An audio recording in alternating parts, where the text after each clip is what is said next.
నమస్తే, welcome to Sakshi digital. నేను మీ కృష్ణబాల. ప్రపంచంలో ఏ వింత జరిగినా, ఏ విపత్తు వచ్చినా అందరి దృష్టి వెళ్ళే మొదటి పేరు ది సింప్సన్. ఈ అమెరికన్ యానిమేటెడ్ సిరీస్ దశాబ్దాల క్రితమే డొనాల్డ్ ట్రంప్ ప్రెసిడెంట్ అవుతారని, స్మార్ట్ వాచ్లు వస్తాయని, చివరికి కరోనా వంటి మహమ్మారులు వస్తాయని ముందే చెప్పిందని సోషల్ మీడియాలో వందలాది కథనాలు ఉన్నాయి. అయితే తాజాగా 2012 నాటి ఒక ఎపిసోడ్ ద్వారా హంటా వైరస్ వ్యాప్తిని కూడా ఈ కార్టూన్ అంచనా వేసిందనే వార్త నెట్టింట హల్చల్ చేస్తోంది. అసలు ఆ ఎపిసోడ్లో ఏముంది? ఇది నిజంగా భవిష్యవాణేనా లేక కేవలం కాకతాళీయమా? ఈరోజు మన స్పెషల్ ఇన్వెస్టిగేటివ్ రిపోర్ట్లో దీని వెనుక ఉన్న అసలు నిజాన్ని విశ్లేషిద్దాం.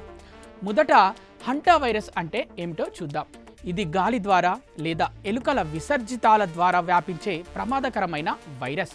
2020లో చైనాలో ఒక వ్యక్తి దీనివల్ల మరణించినప్పుడు ప్రపంచం ఒక్కసారిగా ఉలిక్కిపడింది. అయితే ఈ వైరస్ కొత్తదేమీ కాదు, కానీ సింప్సన్స్ అభిమానులు ఒక నిర్దిష్ట ఎపిసోడ్ వైపు వేలెత్తి చూపిస్తున్నారు. మనం మాట్లాడుకుంటున్నది సింప్సన్స్ సీజన్ 23 ఎపిసోడ్ 18 గురించి.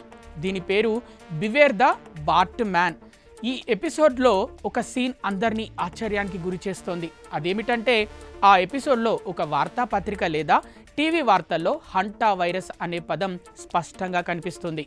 అది ఎలాగంటే నగరంలో ఏదో వింత వ్యాధి వ్యాపిస్తున్నట్లు, ప్రజలు మాస్కులు ధరించి భయాందోళనలకు గురవుతున్నట్లు కొన్ని గ్రాఫిక్స్ చూపబడ్డాయి. ఆ తర్వాత ఇంటర్నెట్లో తిరుగుతున్న ఒక స్క్రీన్ షాట్లో న్యూస్ యాంకర్ కెన్ బ్రాక్మ్యాన్ వెనుక ఉన్న బోర్డుపై హంటా వైరస్ అవుట్ బ్రేక్ అని రాసి ఉంటుంది. ఇది చూసిన నెటిజన్లు 2012లోనే ఇంత స్పష్టంగా ఎలా చెప్పగలిగారు అని నోరెళ్లబెడుతున్నారు. సింప్సన్స్ రైటర్స్ భవిష్యత్తును చూస్తారా అనే ప్రశ్నకు సమాధానం వెతికే ముందు ఆ వైరల్ అవుతున్న చిత్రాలను నిశితంగా పరిశీలించాలి.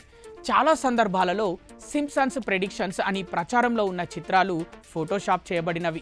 2012 ఎపిసోడ్లో వైరస్ ప్రస్తావన ఉన్న మాట వాస్తవమే అయినా అది హంటా వైరస్ అని ఖచ్చితంగా చెప్పబడిందా లేదా అన్నది అనుమానం. నిజానికి హంటా వైరస్ 1950ల నుండే వైద్య రికార్డుల్లో ఉంది.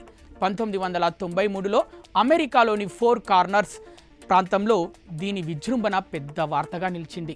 సింప్సన్స్ రైటర్స్ తరచుగా సమకాలీన వార్తలను, సైన్స్ జర్నల్స్ను తమ కథల్లో వాడుతుంటారు. కాబట్టి 2012లో వారు ఆ పేరును వాడటం పెద్ద వింతేమీ కాకపోవచ్చు. సింప్సన్స్ ఎలా అంచనా వేయగలుగుతున్నారు అనే దానికి కొన్ని శాస్త్రీయ కారణాలు కూడా ఉన్నాయి. గత 30 ఏళ్లుగా వేలాది ఎపిసోడ్లు వచ్చాయి. వందలాది ఊహల్లో కొన్ని నిజమవ్వడం గణిత శాస్త్రం ప్రకారం సాధ్యమే. ఈ సిరీస్ రచయితలలో హార్వర్డ్ వంటి యూనివర్సిటీల నుండి వచ్చిన గణిత శాస్త్రవేత్తలు, సైంటిస్టులు ఉన్నారు. వారు భవిష్యత్తు టెక్నాలజీ, సామాజిక మార్పులను ముందే ఊహించగల సామర్థ్యం ఉన్నవారు.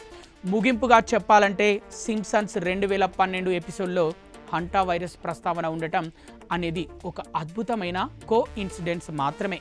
అది భవిష్యత్తును చూసి చెప్పిన జోస్యం కాదు. ఇప్పటికే ఉన్న సైన్స్ సమాచారాన్ని కథలో భాగంగా వాడటం మాత్రమే. అయితే ఆ కార్టూన్ మేకర్స్కి ఉన్న సమాచార సేకరణ శక్తిని మనం ఖచ్చితంగా మెచ్చుకోవాల్సిందే. ఏది ఏమైనా సోషల్ మీడియాలో వచ్చే ప్రతి స్క్రీన్ షాట్ను నమ్మే ముందు ఒకసారి వాస్తవాలను సరిచూసుకోవడం అవసరం. వైరస్ ఏదైనా అది కార్టూన్లో వచ్చినా రాకపోయినా అప్రమత్తంగా ఉండటం, పరిశుభ్రత పాటించడం మన బాధ్యత. ఈ స్టోరీపై మీ కామెంట్స్ తెలియచేయండి.